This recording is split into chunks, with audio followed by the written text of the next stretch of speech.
সুপ্রিয় দর্শক, টেলিলাইভ নিউজ 24 আপনাদের স্বাগত জানাচ্ছি। আমি নাজনীন। আপনারা জানেন খুব শীঘ্র অনুষ্ঠিত হতে যাচ্ছে আড়িয়ল ইউনিয়নের উপনির্বাচনে। এই উপনির্বাচনে মূলত বাবার অসম্পূর্ণ কাজগুলি এবং বাবার শেষ ইচ্ছাটাকে সম্মান জানানোর জন্য এবং বাবা যেহেতু এই ইউনিয়নের চেয়ারম্যান ছিলেন, তার সেই স্বপ্নগুলি পূরণ করার জন্য তারই সন্তান জনাব দুলাল হাওলাদার তিনি এবার নির্বাচন করছেন। তার প্রতীক হচ্ছে আনারস মার্কা। আমরা তাকে পেয়েছি একটি উঠান বৈঠকে। আপনারা দেখতে পাচ্ছেন তার এই ছোট একটি উঠান বৈঠকে কিন্তু সাধারণ জনগণের ঢল। আমরা একটু তার সাথে একটু কথা বলবো আগামী দিনের নির্বাচন নিয়ে তার কি পরিকল্পনা আছে সেসব বিষয়ে। গতবার দেখেছি যে আপনার বাবা কিন্তু একটা চ্যালেঞ্জের মুখে আসলে এই নির্বাচনে সাধারণ জনগণের ভোট দিয়ে জয়যুক্ত করেছে। আপনার কি মনে হয় নির্বাচনের পরিবেশ কি আগের মতোই থাকবে না একটু চেঞ্জ হবে? অনেক চেঞ্জ হবে, আমি আশাবাদী অনেক চেঞ্জ হবে। কারণ আমার বাবা যতটুকু আশ্বাস দিয়েছিলেন তার চেয়ে বেশি কাজ করার চেষ্টা করছেন এই ইউনিয়নবাসীর জন্য। তাদের যতটুকু আসলে সেবার প্রয়োজন তার চেয়েও বেশি সেবা দেওয়ার চেষ্টা করছেন। সো তার সেই সময় আমি বলতে পারি আমি আশাবাদী যে অবশ্যই এবার আরও চেঞ্জ হবে, জনগণ আরও উৎসাহিত হয়ে আনারস মার্কাকে ভোট দিবেন ইনশাল্লাহ। আপনার উঠান বৈঠকে দেখলাম যে সাধারণ জনগণের কিন্তু উপস্থিতি অনেক বেশি, তাহলে দেখা যায় জনপ্রিয়তা মোটামুটি ভালোই আছে। কিন্তু এই জনপ্রিয়তা কি বাবার কার্যক্রমে নাকি আপনি চেয়ারম্যান সাহেবের ছেলে হিসেবে সাধারণ জনগণের দোরগোড়ায় পৌঁছাতে পেরেছেন? আসলে এই বাবার কার্যক্রম তো আছে, সেই সাথে সাথে আমাদের ব্যক্তিগত কিছু কার্যক্রম আছে যেটা আমাদের এলাকাবাসী সবাই জানেন। আমি একটু আগে বলে গিয়েছিলাম ভাষণে যে আমরা 3টা ভাই। তো আমরা ছোট্টবেলা থেকে যে কাজগুলি শিখে এসেছিলাম, আমার বাবাকে দেখেছি, আমার গার্জিয়ানদেরকে দেখেছি যে এলাকায় উন্নয়নমূলক কাজে অংশগ্রহণ করা।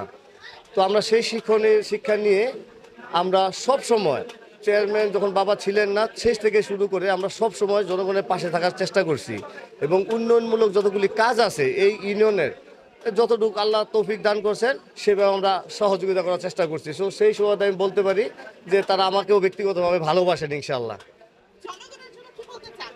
জনগণের উদ্দেশ্যে আসলে বলতে চাই একটা কথা আমার ইউনিয়নবাসীর উদ্দেশ্যে, যে আপনারা ব্যক্তি স্বার্থের জন্য যে কথা আমি বলে যাচ্ছি, ব্যক্তি স্বার্থের জন্য মহৎ স্বার্থটাকে ত্যাগ করবেন না। আমি ব্যক্তিগতভাবে মনে করি ব্যক্তির চেয়ে দল বড়, দলের চেয়ে গ্রাম বড়, গ্রাম চেয়ে ইউনিয়ন বড়। তো ব্যক্তি স্বার্থের চেয়ে যেহেতু ইউনিয়ন বড়, তা আমরা ব্যক্তি স্বার্থের জন্য যেন আমাদের ইউনিয়নকে অবহেলিত না করি, আমাদের ইউনিয়নকে উন্নয়নমূলক কাজ থেকে অবহেলিত না করি, বঞ্চিত না করি। এবং আমি আশাবাদী যদি সবার সম্মতির কারণে যদি আমি জয়যুক্ত হই আমার ইউনিয়নবাসী উপকৃত হবে ইনশাআল্লাহ, এটা আমি জোর করে বলতে পারি। আপনারা সবাই জানে যে আমি ইউনিয়নের চেয়ারম্যান জনাব আব্দুল কাদের হাওলাদার সাহেবের ছেলে দুলাল হাওলাদার। আমি এবার আমার ব্যক্তিগত পরিচয় রাখি। এই দামপাড়াবাসী আমার কাছে কি আর আমি দামপাড়া আপনার কাছে আমি কি, আমি মনে করি আমরা একই ঘরের লোক, একই ঘরের লোক। এবার বলতে পারবেন কারণ প্রতিদিন প্রতিনিয়ত রাত পোহালে আমাদের একে অপরের সাথে দেখা হয়। আমাদের 2টা গ্রামের মধ্যখানে যে পিঠটা আছে এই পিঠে কিন্তু আমরা একই উঠানের মতো প্রতিনিয়ত বসবাস করি। সত্য না মিথ্যা বলেন? আমার বাবা এই ইউনিয়নের চেয়ারম্যান ছিলেন, তিনি আমাদেরকে কোনো ভয় প্রতারণা বন্ধ করতে না বলেছে এবং আমি তার সন্তান হিসাবে মনে করি যে উনার যে ওয়াদাবদ্ধ কাজগুলি আছে উনি এই ইউনিয়নের লোকজনকে যে আশ্বাসটা দিয়েছিলেন সেই সময় সংক্ষিপ্তের কারণে সেই ওয়াদাগুলি বা সেই আশ্বাসটা পূরণ করতে পারে নাই। আমি তার ছেলে হিসাবে আমি মনে করি এটা আমার কর্তব্য এবং দায়িত্ব আমার বাবার সেই আশ্বাসগুলোকে সফল করা এবং পূর্ণ করা। আর আমি আমার বাবার এই অসমাপ্ত কাজগুলিকে দেখা পূরণ করার জন্য আমি আড়িয়ল ইউনিয়নের উপনির্বাচনে এসেছি। তো আপনারা বলেন তখন আপনাদের জবাব থাকবে আমার কাছে ঠিক আছে না ঠিক নাই, আমার এখানে কি কোনো স্বার্থ আছে, লোভ আছে? আমি আসলে একজন বাবার সম্মানার্থে একজন ছেলে হিসাবে কর্তব্য পালন করার জন্য আমি ইউনিয়নে আসছি। আজকে দামপাড়াবাসী, আপনকাটিবাসী, কুটমিরাবাসীর কাছে আমি আরেকটা কথা বলবো। আমি প্রথম কিন্তু আমার পরিচয় দিচ্ছি আমি আপনাদের ঘরের লোক। আমার ঘরের লোকটা কখনই আপনাদের জন্য বন্ধ হবে না, আমার বাবার কথা, আমারও কথা। আপনাদের কাছে অনুরোধ আপনাদের দরজা যেন আমার জন্য কখনো বন্ধ না হয়। কাজের কথায় আসি, একজন চেয়ারম্যান হলে তার কি দায়িত্ব, তার কি কর্তব্য আপনারা সবাই জানেন। সবচেয়ে বড় হচ্ছে আমরা তো আমি আজকে প্রার্থী হিসাবে না, একজন জনসাধারণ হিসাবে কথা বলি। আমরা যখন একজন চেয়ারম্যানকে ভোট দেব, একজন মেম্বারকে ভোট দেব, কি উদ্দেশ্যে ভোট দেব? আমাদের উদ্দেশ্যটা একটাই, এলাকার উন্নয়ন, রাস্তাঘাটের কাজ হবে, টোল ব্রিজের কাজ হবে, একটি ইউনিয়ন মডেল ইউনিয়নে পরিচিত হবে। আমি মনে করি যে আমি দুলাল হালদার এই ইউনিয়নের চেয়ারম্যান হই আপনাদের দোয়া এবং দোয়ায়।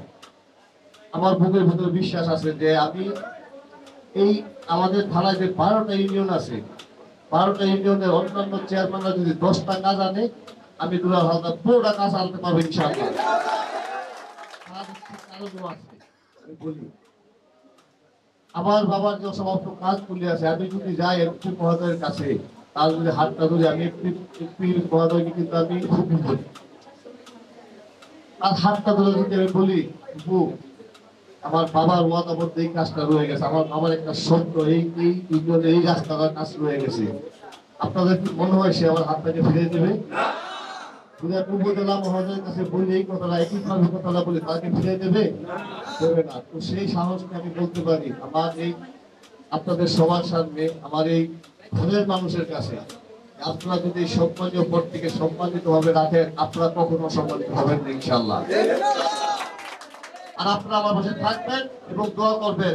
ফাইনাল উদ্দেশ্য যেটা ভাইরা সবার কাছে অনুরোধ, আনারস মার্কে 28 তারিখে সবাই ভোট দিবেন। এবং আমি ভাইদের আরেকটা কথা বলবো, আপনারা দেখছেন যে মা বাবা কিন্তু আসলে এই যে যুবক থাকে ঘরে, তার কথা সবচেয়ে বেশি শোনে, আর সে যদি একটু ইনকাম বেশি করে তার কথা কিন্তু একটু বেশি শোনে। এটাই কিন্তু সত্য, আমরা সত্য লুকাতে পারবো না। আমরা কিন্তু প্রতিটা ব্যক্তি তার নিজের ঘরের ভোটটা যদি জয় করতে পারি, তাহলে কিন্তু আমরা জয়ী হবো। আমি কিন্তু আমার মার হাত ধরে বলি, মা আমার কিন্তু এই ভাইকে ভালো লাগে, দুলাল ভাইকে ভালো লাগে, মা তার মার্কাটাকে ভালো লাগে, তুমি কিন্তু ভোট আনারসে দিবা। আমার মনে হয় মা তার সন্তানের হাতটা ফিরে দেবে না। আমার মনে হয় আমি যদি আমার বোনকে বলি হাত ধরে, আমার ভাইকে বলি হাত ধরে, যে মা বোন তুমি কিন্তু ভোট আনারসে দিবা, ভাই তুমি কিন্তু ভোট আনারসে দিবা, আমার মনে হয় ভোটটা কিন্তু বিফলে যাবে না এবং ভোট আনারসে পড়বে। সুতরাং আমরা 28 তারিখে যে আনারসকে জয়যুক্ত করতে পারি সেই লক্ষ্য ব্যক্ত করে আমি আমার সংক্ষিপ্ত বক্তব্য শেষ করছি। সবাই ভালো থাকবেন, সুস্থ থাকবেন। আসসালামু আলাইকুম। আপনারা দক্ষিণ এলাকার কোনো চেয়ারম্যান দেবেন না, আপনি ভর্তি করেন না।